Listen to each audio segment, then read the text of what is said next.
Welcome to Your Hub's Construction Inflation webinar. Before I introduce the panel members, I just wanted to provide a short background to the intentions of today's webinar. So welcome to you all for coming today, and hopefully it should be some really good discussions. And we are hoping to get some Q&As from attendees watching at home, etc., in your offices. As we're all aware, the combination of Brexit, COVID, the Russian-Ukraine crisis, etc., has caused a number of issues. And don't worry, we're not going to go through them today. But essentially, they've come together and they've caused the current construction inflation and delays in delivery of some materials to the industry. There's many views on when this is likely to improve, and I think generally at the moment, most of us expecting it to carry on to at least 2023. Possibly longer, let's hope not. From a client's perspective, this is most evident when we're inviting construction tenders and we're informed by tier ones that they're struggling to obtain quotations from their supply chains and that they basically can't hold them for any length of time due to the inflation, etc. So the intention of today's webinar is firstly to provide tier 3, tier 2 and tier 1 contractors a platform to explain the reality of their position to clients. And we also have a client on the panel as well to represent the client's position. And secondly was to discuss ways of managing the current issues under a typical construction contract. Now, historically, contractors generally expect us to include for the risk of inflation. Well, they tend to have a price for 12 months. So generally, I think most clients would expect tender prices to be maintained for the first 12 months, sometimes longer. And I think a lot of clients would have an annual inflation indices in there, possibly the one published by BCIS. And then after 12 months, they would kick in. Now, under the current economic conditions, it is difficult for many contractors and their supply chain to maintain it for 12 months.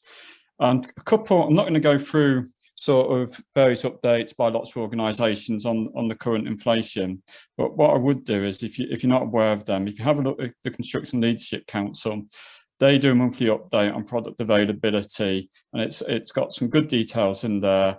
And they are stating, of the last one issued on 28th of June, they're stating that the current inflation so far this year for products and materials has been 23%.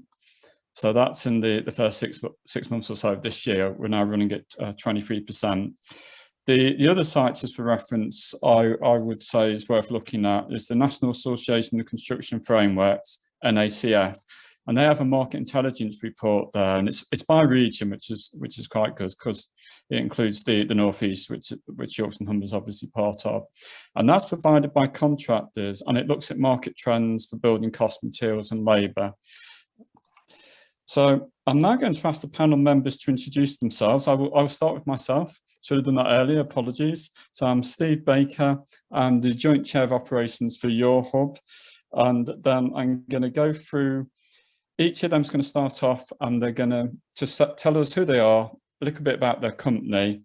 And then we're going to go into some questions that have already been asked, and we'll give people, each of the panelists, in turn a chance to answer those questions from their perspective, and we will keep an eye on Q&A. So I have actually got about 12-14 questions anyway that have already come in, so we've got plenty to keep us going, but we will see if any Q&As come in.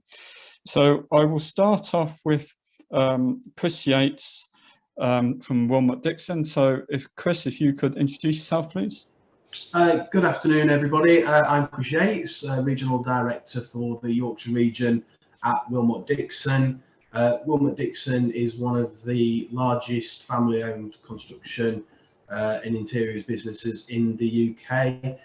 Incredibly proud of the work that we do all over the UK, but particularly in Yorkshire and the work that we do with Your Build and other frameworks as well. But yeah, really excited about today, and hopefully we can have a great webinar. Right, thank you for that, Chris. If we go to James next, and if you could tell us who you are and your link to Willmott Dixon, so where you are on the supply chain, that'd be really good. Hi, good afternoon, everyone. My name is James Sutherland. I'm the Managing Director for Dortech Architectural Systems. We design, manufacture and install architectural glazing projects throughout the UK. Willmott Dixon are one of our key customers, and we've been working for Willmott Dixon now for close to 20 years and have delivered nearly £18 million worth of glazing on their projects. Yeah, that's great. Thank you for that, James. Andrew, over to you next, please. Yeah, my name's Andrew Cooper. I'm National Specification Manager with Senior Architectural Systems. Senior Architectural Systems have relationships with both Willmott Dixon and Dortech, who are represented today. We're the largest privately owned system supplier for aluminium doors, windows and curtain wall systems in the UK, with an annual turnover of approximately £46 million. Yeah, that's great. Thank you for that, Andrew. And finally, not least, but representing client today, Carl. Yeah, thanks, Steve. Good afternoon, everyone. I'm Carl Fahey. As Steve said, I am the client representative today. I am Principal Quantity Surveyor from East Riding of Yorkshire Council. Frequent users of the Your Hub framework, and that's why we work with the likes of Willmott Dixon and supply chain that they've kindly invited today. Yeah, that's great. Thank you for that, Carl. So, as I say, I got a number of questions in already. So I'm gonna start them on an easy one to sort of work people into sort of harder ones later on. So volatility of the current market. And I'll start with Andrew as sort of, if you like, if you don't mind me saying so, the tier 3 contract here, Andrew. It's just from your point of view, what are you seeing at the moment and how's it affecting? Yeah, up till 2021, I guess we would have had minimal increases in costs every year. But then since the events that we talked about before, have seen the price of aluminium increase up to about 50% over the last period, up till about May 2022. We had issues initially throughout COVID with supply. We maintained an operational presence throughout the pandemic when other people closed. So it did cause us probably a greater issue because we basically sold our stock and then we're struggling to replenish. But that's a problem now that's largely overcome. We're now quoting delivery periods which are back to normal. So I think those issues have gone. But the price issue, again, very much the aluminium is based around the LME, the London Metal Exchange, which rules the rates. But even though the LME levels off, the other factors that now come into it there are things like currency, and there are obviously things like energy in the production of the systems. So they're the issues that are probably key to us at the moment. Yeah, no, that's good. Thank you for that. James, please. Hi. I think the issues that we've seen in terms of material prices is just a huge amount of volatility, and it's very difficult to offer firm prices that on projects that are often 6 or 12 months down the line. And just to echo what Andrew's seen, he mentioned 50% increases in aluminium. We deal with aluminium and glass, and glass is a very similar situation as well. I think one of the factors that's driven the situation is COVID resulted in quite a lot of delays in projects, and then of course everything compounded, and there's a huge requirement for materials within a short period of time, which then led to issues of availability. And then to compound that even further, we've got the Russia-Ukraine issues as well, as mentioned already. Yeah, no, that's good. And Chris, please. Thank you, Steve. Yeah, I think I just echo what James and Andrew said, really. I suppose as the main contractor, we sit at the sort of top of the tree and the barrier between ultimately the supply chain and the funder, the end user, the customer. And what we are seeing is huge demand across the board, which is obviously supply and demand and rising prices, but also cost of materials as well. Rising energy costs and the impact that has in terms of production and logistics is having a massive impact on what we're doing on a day-to-day basis. Like James said, our supply chain are finding it incredibly hard to give and to honour prices that they can fix for a period of time. And we are starting to see a reduction almost on a weekly basis of the time in which our supply chain and their suppliers can hold the prices for, which is putting more pressure on contingencies, and is putting obviously a lot of pressure on us being able to hold the prices for customers. Yeah, thank you for that, Chris. Carl, from a client's perspective, is there anything you would like to add?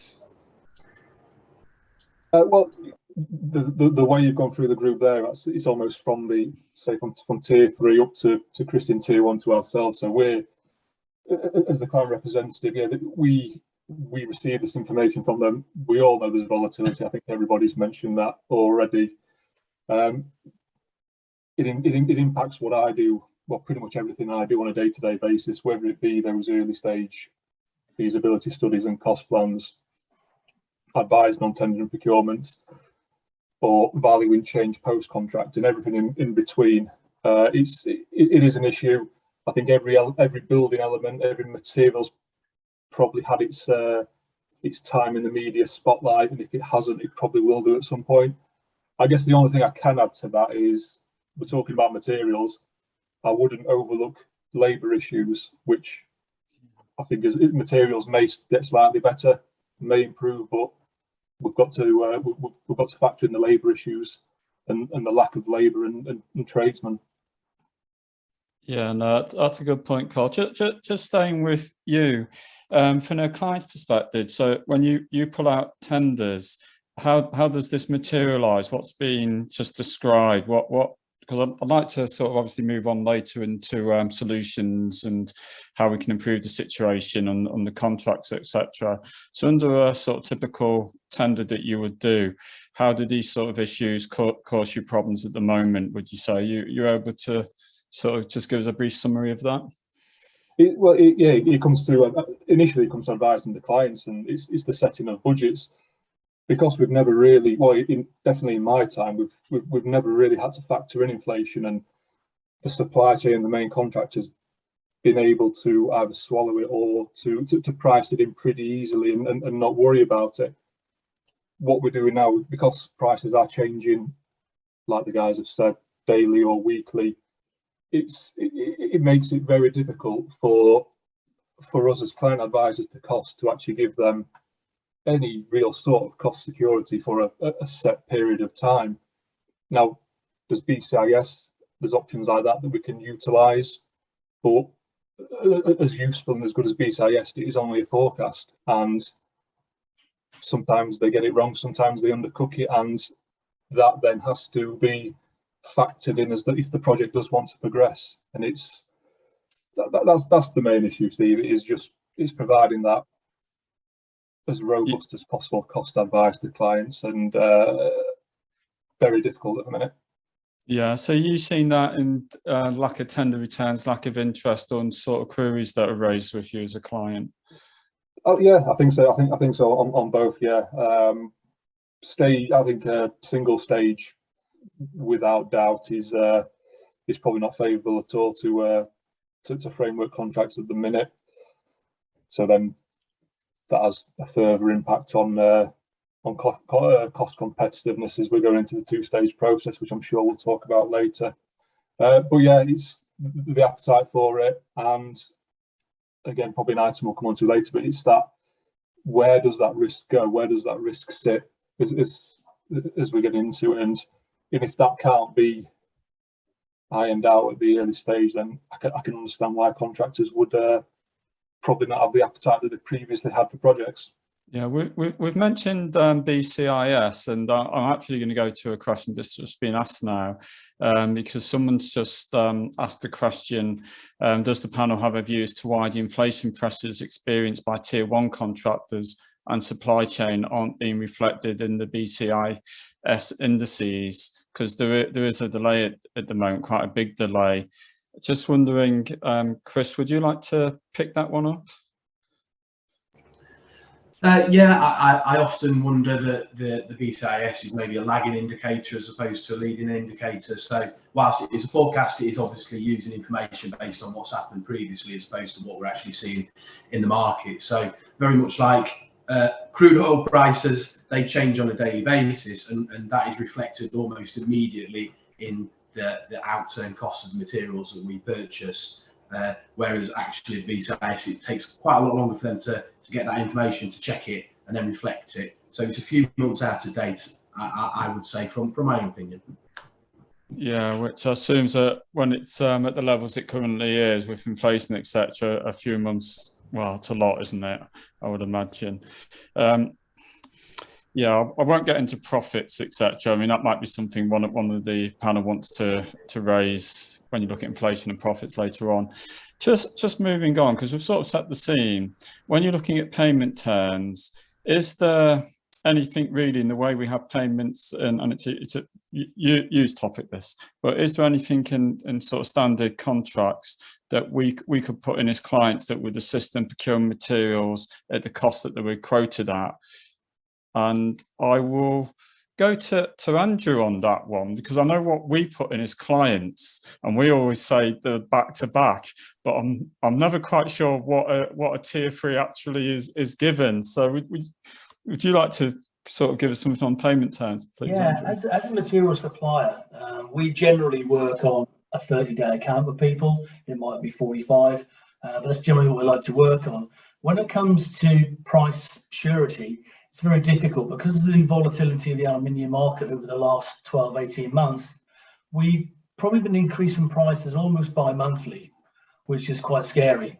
What it does mean is if we have prior notice, if we have forward notice of a project and the requirement, we can look to actually factor that in and try and build something in, not build in price wise, but actually manage stock levels and try to actually allocate product so that we can then pass it on to the likes of James, who could then have a little bit more cost certainty and pass up line. But all of that only works if we actually are all involved at an early enough stage to know exactly what we're doing, because particularly for us, if it's a curtain wall project, we all know probably what the elevations might be going to look like, but until the design process has actually started, we might not know what size curtain wall mullion we're going to use because it's affected by the spans, etc. So we can't actually say we'd allocate that material until we're into more detail. So therefore, with an early engagement with the parties working together from an earlier stage, again, we can tie that kind of thing in and try to give a bit more security and a bit more of a flexibility in holding on a price. Yeah, no, that's useful to know. Thank you for that. James, is there anything you would like to add? I'm yet to see any of our contracts across the board for any of our customers that are building anything to accommodate material price increases. So at the moment, the way that as a subcontractor, a glazing subcontractor, we have to play is we have to secure materials at the prices we quoted. And in some instances, I'm not sure where we stand with seniors at the moment, but certainly with other suppliers, we've actually had to enter into contracts with our suppliers to commit to buy a certain tonnage of aluminium off them in order to secure prices. And with other suppliers, in order to keep the prices as they are, we've actually had to buy materials a long time before they're needed on site, which has meant that in terms of storage costs, it's created a bit of a headache as well. So at the moment, as a glazing subcontractor, we are feeling very squeezed from both sides. Yeah, no, thank you for that, James. So you mentioned sort of paying up front. I mean, Carl, from your perspective, are you sort of in the current climate, is that something you would actually consider for certain items where inflation is a particular problem? Why not just go and pay the subby to get it, purchase it up front, get a vesting certificate, etc.? Is that a problem for you with your budget holders? It's definitely something that clients are going to have to consider for pinch point materials like that we know we're more than likely going to have issues with us if we procure them in the more traditional basis on kind of that instant delivery almost. So yeah, so there's, I mean, if we're talking about clauses, so NEC, which we use a lot on your hub, there's X14 for the advance payments, got to be utilised. I mean, I guess how we protect ourselves from a client point of view, we have the supervisor role within NEC, which if you view it as a materials off-site scenario, there's the opportunity for a supervisor to if it's there. It might not be, depending on how early how making the payment, but the supervisor could make a visit to where it's been made and do some sort of checks. But to answer your question, Steve, almost certainly it's something that clients are going to have to consider. Yeah, is there a difference in considering that sort of area, would you say, in sort of your single stage, just going out to everyone, a bit of price, bit of quality, or say a two-stage? Does it make a significant difference in considering that procurement route? I think it lends itself more to two-stage, doesn't it? It lends itself to the early engagement. It gives you the additional time to do a bit of scenario planning with the contractor to identify the problem materials and the problem elements. So yeah, I think it goes hand in hand with I'm sure it's not impossible on a single stage, but I think it's more geared up for the two-stage option.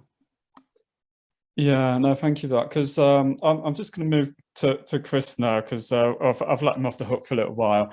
I mean, on a single stage, a lot of clients do like single stage, going out to everyone, and to be fair, a lot of councillors expect that. If we're looking at materials, is that something that would give you a problem if that was covered, say, by a provisional sum, something along those lines? So we've made an allowance for it, but it would be firmed up later on in the contract, Chris, because that would potentially allow a single stage competition to manage increases. Yeah, absolutely. We're happy to enter into contracts with provisional sums. In fact, we often do on two-stage projects as well. I think the difference is as to whether the provisional sum is defined or undefined.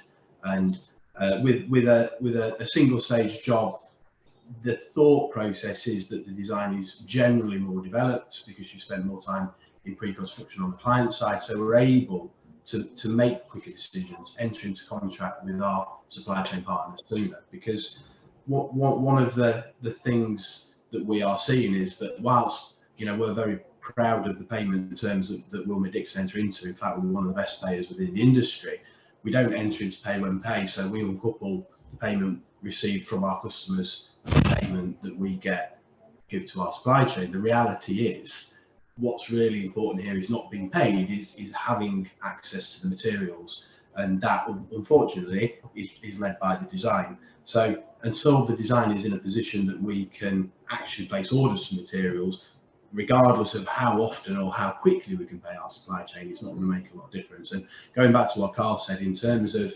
vesting materials on site, that is something we would definitely look to as an early solution to mitigate risk and protect both ourselves and our supply chain, but most importantly our customers.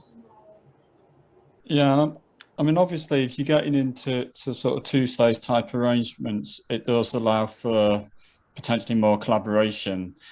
Would you see that as having an advantage in the current climate, and if so, what would you flag up as those advantages? So for me, two-stage, it's an opportunity for the entire stakeholder team, so customer down to material supplier, to de-risk the project through detailed design. Now, unfortunately, what can still happen is you do get to a point of contract, and because of commercial pressures, you still haven't completed the design to the stage that you aspire to. So what's really important for me is for all two-stage projects, for them to have a strategy as to how we are going to de-risk the project through design, through early orders, as one of the first meetings that happen. And often that doesn't happen, and the design is allowed to continue with little feedback into the commercial impact that it's having. Unfortunately, when the project's repriced, we find that we have a commercial issue. We go into VE, that slows the design and obviously delays the ordering of sourcing of raw materials and ordering of materials for delivery to site. So yeah, for me, absolutely encourage two-stage, but what's really, really important is to have a strategy meeting right at the start, which in detail, with action areas, tells us who and how we are going to mitigate the key risks associated with that individual project. Yeah, no, that's good. Thank you for that, Chris. Just moving to to Andrew, if we're sort of doing collaboration, and there are various routes to have collaboration, by sort of going further down the supply chain to include someone like yourself, for anyone who's just joined us more recently, Andrew's a tier 3 contractor, if you like, on the whole, and he would his contract would be with James, and James is with Chris from Willmott Dixon. What would you be able to add if you were pulled into those sort of discussions, Andrew? I'm going to try not to go into full sales mode now, but we have a team of architectural advisors that work across the UK, obviously covering the Yorkshire and Humber area as well as the region. What we would be able to offer at any early stage is design advice, specification advice, certain element of value engineering advice. So the earlier we're involved in a project, the earlier we can get involved with the rest of or collaborate with the rest of the group, the rest of the team. So we can start to discuss some of those aspects at a very early stage, rather than the design be developed to a point where budgets can't be met, and then we have to start looking at changing things. By the collaboration right the way through, we'd all know exactly where we sit from the very start and what it is we're aiming for. And I think that actually helps with that process. We would then work closely with James and Willmott Dixon to actually make sure that we're all happy with the way we're developing things and designing them. Effectively designing out any issues before they arise. Yeah, no, that's good. Obviously, we offer that carte blanche. If the project doesn't go ahead, it doesn't go ahead. You know, we're purely there to offer that as an advice and as a service, and then obviously looking to have our product specified. Yeah, I mean, part of just referring really to the construction playbook, because that's mandatory for government departments at the moment. It's best practice for local authorities or the public sector organisations. And there are one of the things that runs through the construction playbook is obviously they don't mention early contract involvement. They use ESI for early supplier involvement, and they flag up throughout the importance of involving the whole supply chain, that if you want innovation, you really need to get the people right down the supply chain involved to learn from their knowledge. So just something I wanted to flag up there. Just moving on to risk management, because there's risk management and risk pots, etc., is something that's very current at the moment, and where should that sit? And again, that's part of the construction playbook.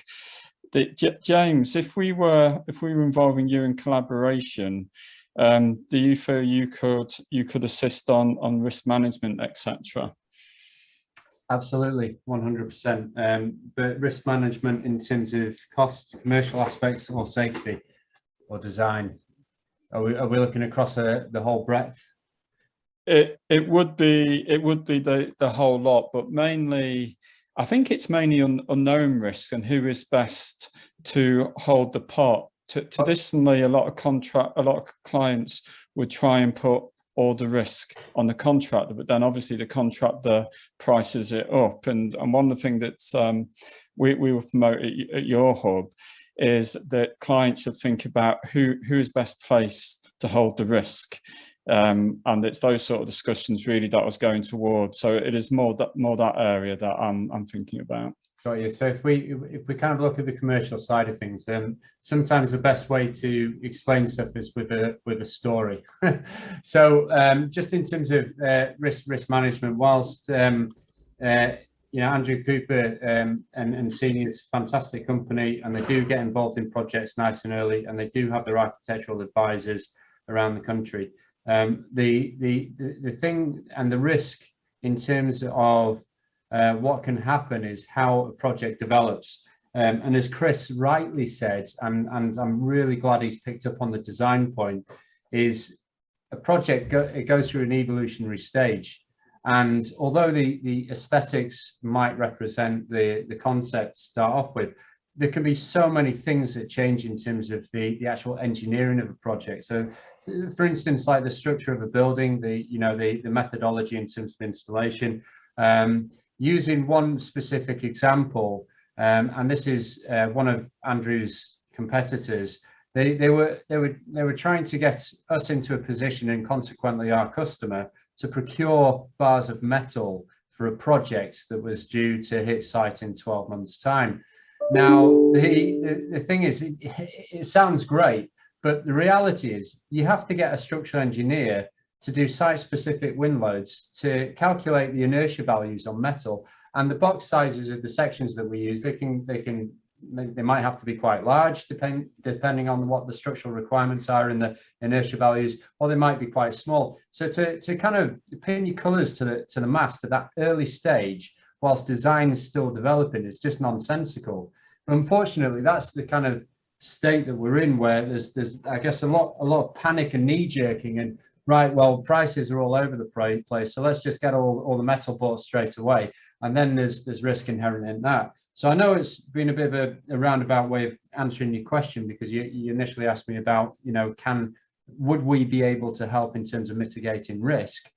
The answer is yes, but I think it's probably from more of a practical perspective of how contracts start to manifest and how design develops as it does do, and things like value engineering, and whether or not the proposals put forward, certainly in terms of our expertise, are feasible. Yeah, no, thank you for that. And Chris, just on inflation and risk, if we're talking sort of collaboration, risk workshops, etc., working with the supply chain, is there any ideas on how that would help manage inflation better for clients, potentially, if they do have those sort of workshops? Absolutely. Ultimately, this all comes down to decision making, and the earliest point we can make a decision is the earliest point we can complete a design, which then allows us to procure materials. What we'd always advocate is at Willmott Dixon is to utilise our supply chain and our supply chain to help us make those decisions as early as we possibly can. So there's absolutely no resistance from us as an organisation to bring these people into the room. I suppose the one question mark that we have over that is, how do we continue to prove best value for money if we do that through a two-stage process? And I would be interested to know or hear Carl's thoughts on how we would square that circle.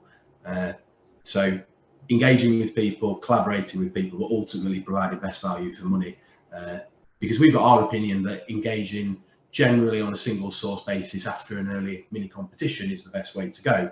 But that I can understand as a contractor's point of view, and I'd really like to hear from the customer side as to how that would work in practice. Yeah, that's a good point. So I will let Carl answer that one.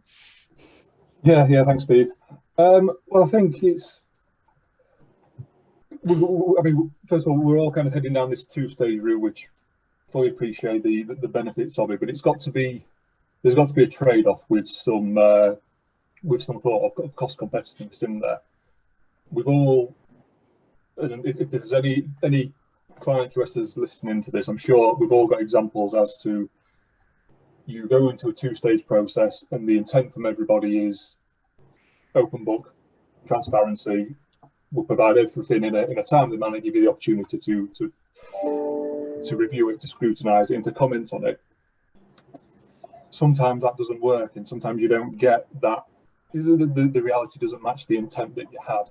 So it's all about, for me and for how I'd be advising the clients, it's all about, yes, collaboration, yes, early supply chain involvement, yes, sharing the risk and working that out, as we said, with risk workshops, with identifying pinch points, but it can't be at the entire detriment of that cost competitiveness, which we're giving up to some extent by going down the two stage as opposed to the single stage.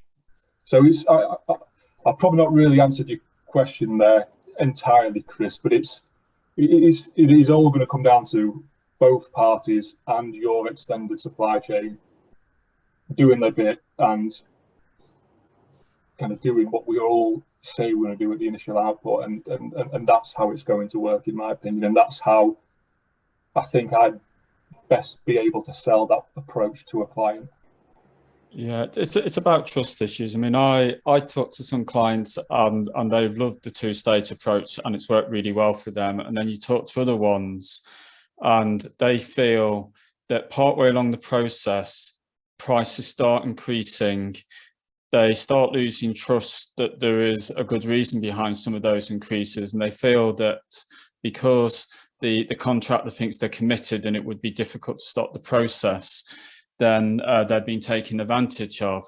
And it's whether, I don't know whether some of that could be managed by the type of contract. If you're looking at two-stage and then the effects of inflation and knowing it's true inflation and not possibly, and I'm not saying you're like this because I know Willmott have an excellent reputation, Chris, but some contractors don't operate quite like you.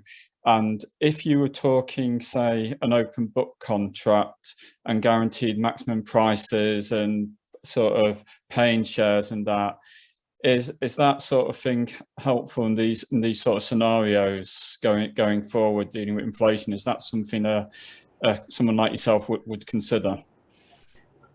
Absolutely. We're in the business of sort of mitigating and manage risk. We don't try to make money from risk. We don't try to make money from other people's failure. We have our margins, and those margins are sufficient as a business to keep us going. So we absolutely welcome anything that would allow us to mitigate risk to the entire team. And if you mitigated the risk, the cost associated with that would subsequently go. And I do, I do understand some of the trepidation, I suppose, that some customers and clients would have about the two-stage route, and that there is an element of committal. And I think that is why it's very, very important to understand what you're getting into at the start of the two-stage project, and understanding why costs do rise. And you're quite right to point out, Steve, is it inflation or is it something else? And what we often find is there's a huge amount of customer driven change and other change that is driven through that second stage, which is probably not properly captured sometimes by the contractor, but is a massive part of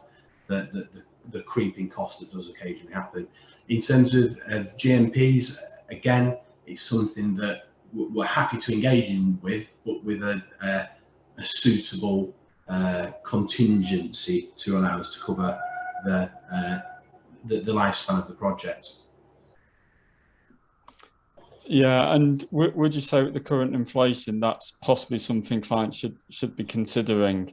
Would that get more interest from, I suppose a question for James actually, from the supply chain? If you know you're operating in that form of contract, would that be helpful, or at your level does it not make any difference? It's something that we have mixed opinions on it, and it depends on really how the rules play out.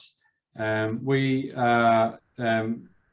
have entered into quite successful open book agreements before, and we've also entered into quite unsuccessful open book agreements, but I think it all comes down to the sort of terms surrounding that, the terms of engagement and how they're exercised, and I think with a view to I guess working with our customer Willmott Dixon in the current economic climate, yes, is something that we would look to do if it could be coupled with some sort of consideration for material price increases or the material volatility in the material market.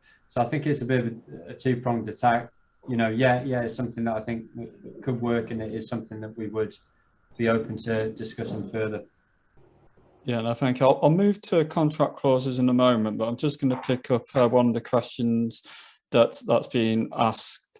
And someone was asked about project bank accounts and to support payment to the supply chain, and that in theory it can benefit the supply chain, but some tier ones are quite resistant to it. Just really going down to Andrew as the tier 3. I mean, at your level, would a project bank account include you? Do you consider you would benefit from it, or would it make no difference to a tier 3? To be honest, it probably wouldn't really. I think it would be more for probably the other people on the call. As a material supplier, I think the surety would be good. We'd all like to know sometimes we're all looking for surety with everything, so it might help in that respect. It probably wouldn't affect greatly the way that we actually work. Yeah, no, thank you for that. What about yourself, James? Would more clients using project bank accounts, would that be something that you feel would be beneficial to yourself, and would that make you more interested in providing quotations for those clients if there was a PBA on board? It really depends on who the customer is. If it's Willmott Dixon, it's irrelevant. You know, Willmott Dixon are one of the best payers that we've ever encountered, and you know, there would be no need, in my opinion, to have a project bank account. I don't think it would offer any additional benefit. But if we were concerned about a customer, for instance, if they, you know, either had a bad reputation or they hadn't, or they'd set up an SPV, but I think there's rules now that's being brought in about SPVs to run a project, then yeah, I think there could be some benefit there. So it's not something that I think would be applicable across the board. It would only be for customers that were perceived as being risky. But like I said, with Willmott Dixon, there's absolutely no issue there, and I don't think it would offer any benefit to the relationship. Yeah, no, thank you for that, James. Carl, I've let you have a rest for a little while, so I'm gonna tax you a little bit now, if that's okay. Contract clauses. I know you've looked at this from your job at East Riding and dealing with inflation. Any thoughts that you'd like to share to people today on the sort of contract clauses you think could be quite useful to deal with inflation, and any that you've actually have been using on contracts? Okay, so NEC, we use a lot of NEC, so we'll use that as the basis. Clause X1, so the fluctuating provisions. Haven't used it, haven't needed to use it. Never have I used any of the fluctuating provision clauses in JCT. So it's almost inevitable that these will become common, if not on every project, I would imagine, for the foreseeable, or they'll be at least discussed. So it will be interesting to see how they are utilised and how they play out in reality and the use of them. Obviously, if we take NEC as the example, you've got the formula, the price adjustment formula indices. So we applied at each assessment with an uplift. Those indices, well, there's options. There's CPI, there's RPI. I wouldn't recommend using any of those, but they are options. But then there is the PAFI from BCIS. But similar to what we've already discussed with BCIS, the forecast, their best efforts. They use the best information available to them at the time. But what happens if those indices are undercooked at the end of the month? Where does the risk lie then? All discussions have got to be had, and I'll be interested to see how that plays out. And also, if we're talking about utilising the PAFI on an option A, so when I think of an option A, how do you get into an option A when you sign up? You've got a fixed price represented in an activity schedule, which has been competitively priced, if it's two-stage, by numerous contractors who know or have a good understanding of what the client wants and when they want it. So part of me is kind of thinking, well, what's the requirement for the inflation anyway, if that's the way we've arrived at the price? So if we do have X1 and it comes a point where I have to apply that to evaluation or an assessment, I'd be expecting myself to be asking the contractor to prove that they've actually incurred that additional cost, and we're not just paying it for the sake of it because we said we would at the start of it. So there's, like I said, I've still to use it, but it's one that we'll work out as we go with the contractor, and I'm sure there'll be some discussions and debates over how we utilise it, but I'm sure we can work it out.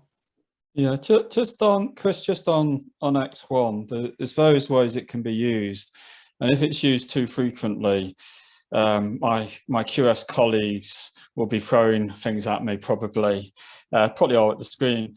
And I've heard some people say you could implement X1 and you'd have that monthly, and that would take more account of inflation. And also, there's the base date you could use for it. You could actually potentially use a base date during the tender period or even pre-tender period to make up for the lag in indices. Do you think that would they be of more interest? And when does when does it become too frequent with X1? Is monthly just causing a problem for everyone? And should we be dropping from 12 months to 6 months or 3 months in the current climate to sort of have a contractor's interest in working for us as a client over other clients, would you say?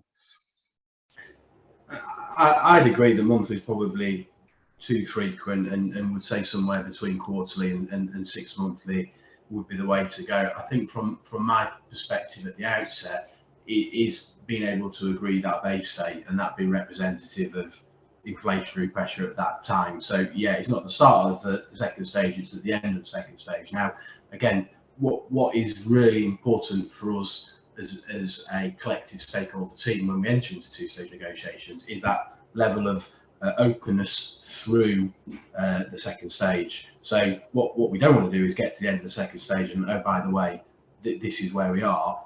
We need to be constantly reviewing where we are with the overall price through the course of the second stage, so that when we do get to the point we can sign a contract, actually it doesn't come as a surprise to anybody, and we do have that ability to be flexible and change and make quick decisions if we are keeping each other updated.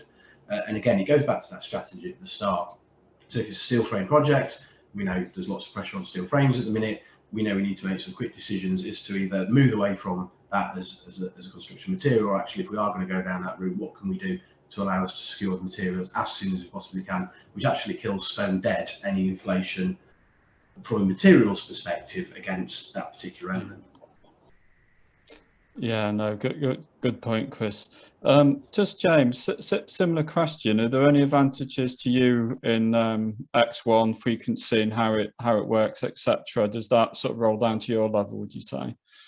In all honesty, it's not something that we've had any experience with at the moment, and certainly following this conference is something that I'm going to be looking into.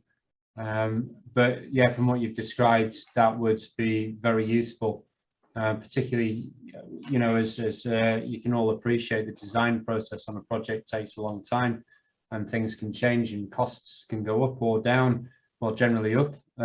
So yeah, if there was a 6 monthly provision in there, I think that would be very useful. Yeah, no, thank you for that. Just generally on quotations and that, I do get a few clients asking me how much effort do suppliers do the supply chain do in looking at alternative sources, etc. And I was just wondering, Andrew, if you were, since you're a bit further down the supply chain, happy to sort of pick that up, because sometimes they feel it's just the same people operating in the same way and they're not putting any effort in to keep prices down. Would you be prepared to comment on that? I think, yeah, as I mentioned earlier, we're always happy to be involved early and to be able to give some value engineering advice. When it comes to the actual pricing, we work on a base price of material. So we sell to James Dortech at a given rate. So in terms of, I've kind of lost a bit of the thread of the question then. In terms of how we are affected and how we affect things, that's kind of where we're at. We are merely a material supplier, if that answers it at all. I did lose a bit of thread there, I'm sorry. Yeah, no, that's okay. It's just really looking at alternative suppliers for yourself. Yeah, we would. Yeah, sorry. Yeah, we would look at different options. We have a number of different systems, and again, I don't want to go into selling the product here, but for instance, some of the drivers with the glazing and the facade package could be thermal. So it could be that you're looking for particularly good U value performance on a building. So we have a product that achieves very good U values, but it comes at a slight premium. So therefore, if the requirement is slightly less, we would always work to achieve what needs to be achieved, but in the most competitive way. Now, we can lend that advice to all parties involved. That's never a problem. We can also then, we have no fear of being price tested against. That's not an issue at all, because it happens all the time, as you can imagine. Sometimes we're specified on a project, somebody else wants to break their specification, therefore there are pressures there. But again, we will work with anybody we can to try and make sure that the best value is being achieved. Yeah, no, thank you for that. Just looking at the chat, we have got a question about option C, but I would have said we covered that earlier. We did have a question, we did have a brief discussion on pain gain, etc. If the person wants to put a little bit more in, because obviously we didn't quite cover what they're interested in, if they can expand on that, we'll have a look at that. Retentions. Build UK have been suggesting that we should get rid of retentions. I know Cabinet Office has done a number of reports over this on the last 3 or 4 years. Is there any gain in getting interest of clients by not having retentions in contracts, or doesn't that affect you? And really, this is a supply chain question, because when you look at Carillion, the £800 million that was reported that they'd held back retentions, that caused a lot of their supply chain to go under. So, James, would you see any value in not having retentions in a contract? Would that make it more attractive to you, and you're more likely to provide quotations if there are no retentions? There are frameworks where there are zero retention, like Procure 21, that we've been involved with. And do you know, because to me, I see retention as simply it's a trust, a lack of trust, and that's why retentions exist. And when we've carried out Procure 21 jobs, or jobs under Procure 21 contracts, we've still done the jobs. And if there's been a problem, say a cracked piece of glass, or there's been any sort of defects or snagging, we've still gone back, we've still gone and resolved the issues. But Dortech, we operate a certain way, and integrity is important to us. There are other companies that, once they've been paid a certain percentage of the job, they're not bothered, and they'll just jump onto the next job. And that's the reality of construction. And I guess that's probably why retentions exist. But for me, as a glazing subcontractor, I would love to do away with retention, because they create so much paperwork, so much, chasing and trying to get things finalized. And ultimately, as we're all aware, even if another trade's defective work that somehow interface with Dortech's work, we still won't get our retention until that issue is resolved. And right now, there's hundreds of thousands of pounds owed to Dortech in retentions, and it just creates an administrative nightmare. So in answer to your question, I would welcome it with open arms, but at the same time, I understand why retentions exist as a mechanism. Yeah, no, thank you for that. Just aware of time, so we've got one final question under the Q&A. We struggle with getting tender submissions for smaller projects under £2 million. How are you selecting projects you tender for? I will ask it for Chris, but I am aware that £2 million, I'm not sure how many jobs Willmott Dixon do in that bracket, but how any comments, Chris? Yeah, so I suppose as an organisation, we're probably not set up to be particularly competitive at the £2 million bracket. So 70-75% of our work is through frameworks. The way in which we set our business up is probably targeted at projects where we can offer best value for money. Where we do occasionally tender smaller projects for our customers because of the relationship, because they've asked us to help, we do tend to find that we are on the more expensive side of the expectation. In terms of how do we choose, probably the same way as everybody else. So who are the customer? What does the project look like? Do we have presence in that area? Do our supply chain have capability? Do we have the capability to do that? So we would never decline a project just on its value. That would be just one of a number of considerations we would make. What we always do try to do is to be honest in our feedback to our customers through the framework, so that we can then help help to have a more efficient process in the future. So this particular customer might know that Willmott Dixon aren't suitable for that particular civil engineering project in that area, because they don't do civil engineering and don't really have a great presence there. I hope I've answered the question. Yeah, no, that's been useful. I'm just wondering, James, just to finish off as the last answer, is there anything you would like to add to that? I think I mean, the question is really down to the selection of projects. Is that right? Just in terms of how these are generally selected. Obviously from Chris's perspective, Willmott Dixon generally don't deal with the smaller projects. Would you say, in terms of phrasing the question to me, Steve, it's more a case of how Dortech would sort of prioritize projects and what selection criteria we would use? The first thing that we always look at is who's the customer. And for us, if it's someone like Willmott Dixon, then naturally the project will take a priority. The next thing we look at is things like the mix of products, the site program, and when things are due to the site, whether we can facilitate it with the resource that we have.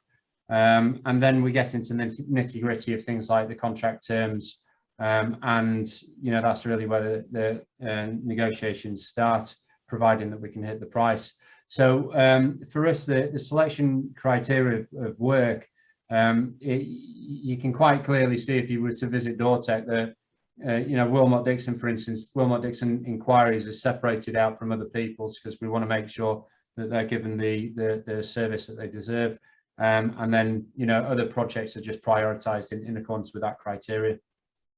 Yeah, no, that's really useful. And I'm afraid we've run out of time. So my thanks to Chris, James, Andrew and Carl for volunteering to be on the panel today.